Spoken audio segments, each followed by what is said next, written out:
What's up, everyone? So today we have a question by Maneee who says, what was your, if you get pulled over on the way to the post office, protocol? I heard they need a warrant for packaged items. Not sure how much this is true.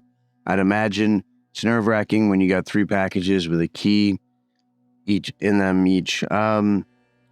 So yeah, there was no real protocol. My cousin had studied social engineering and body language and micro expressions because it was a prerequisite to her working for me doing this.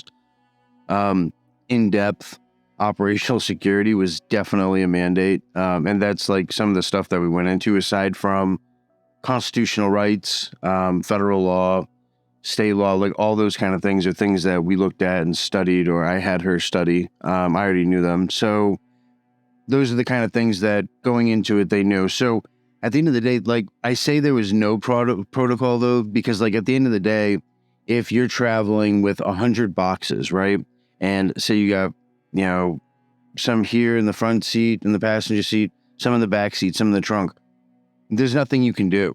What are you can drive off, like you're in Vermont, so you can drive off the side of a cliff, pull over to the side and start throwing them out the window. Like it's just, there really isn't much that you can do, except for keep your composure and, act right and know your rights and assert them properly. Telling police that you know your rights will let them know very quickly that you don't know anything. Because if you knew them, you would assert them. You wouldn't just say, I know my rights. So going forward with that, like how it was structured was where I was explaining this in other videos is like, we went to certain post offices at certain times. But aside from that, there was no real need to have if you get pulled over, protocol, because at the most they might have, reasonable suspicion. And you're right about the fact that a warrant is required to open packages. If they're, United States Postal Service packages, not UPS or FedEx. And even then, at the end of the day, it's only the company that can open them, which they gladly will, for the feds. They really don't care about your privacy. It's a business. They're there to make money. They're not going to spend hundreds of thousands of dollars fighting the feds so that, your package doesn't get open, your privacy is respected. But the United States Postal Service is mandated to respect, those laws, and they do require a warrant. And that's why so many darknet vendors use them. And I've used darknet vendors who go outside of them, which is really kind of threw me off. But like whatever, that's their system and it works for them. So, great for them. I just don't like the fact that anyone can open it. That really kind of throws me off. So I'm a massive fan of the post office. I think they do God's work. And I say support your local post office. Definitely. Now, yeah, like so when you're driving there, you're driving there with the packages and like that was her only job, was driving there and mailing them out. And even that she ended up taking shortcuts for.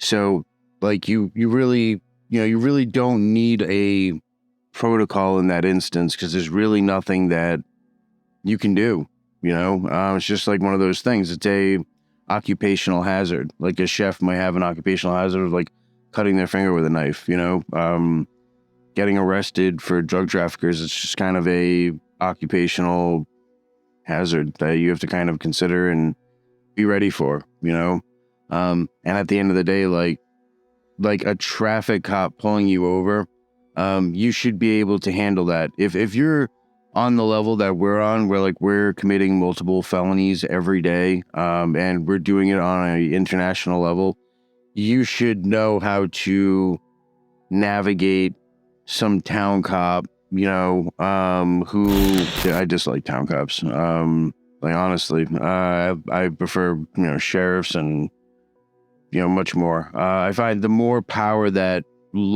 different sections of law enforcement have, whether it's like a town cop, state cop, sheriff, they all act very different.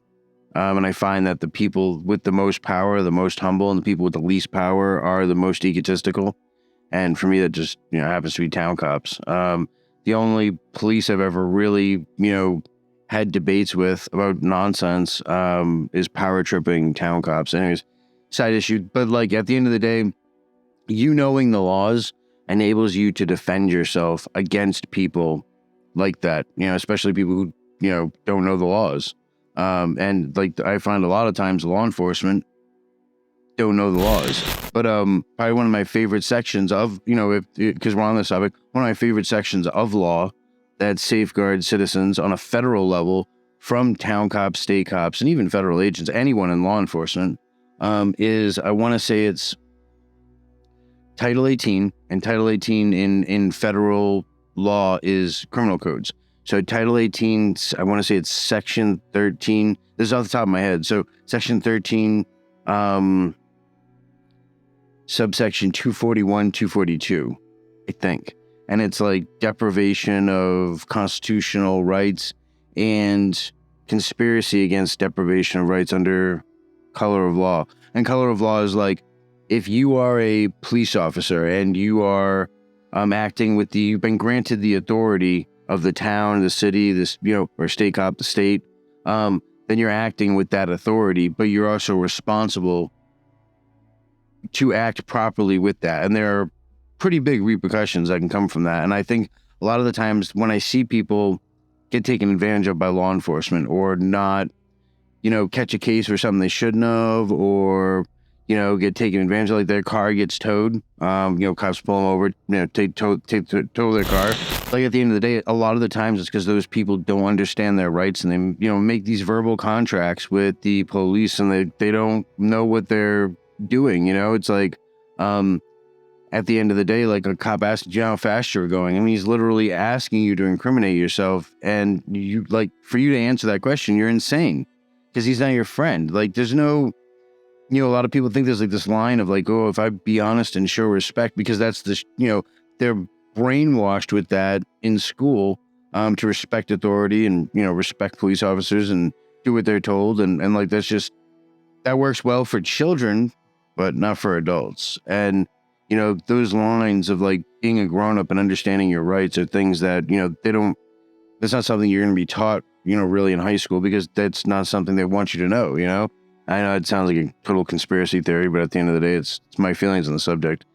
But so to answer your question, no, there was no, if we get pulled over protocol, because it really wasn't, wasn't needed at the end of the day. We alleviated that in preventative measures. So we nipped that before the issue even became an issue. We had that issue killed. So that was the goal. So if you guys like this video, make sure to hit that like button and subscribe if you haven't already, and I'll see you in the next video.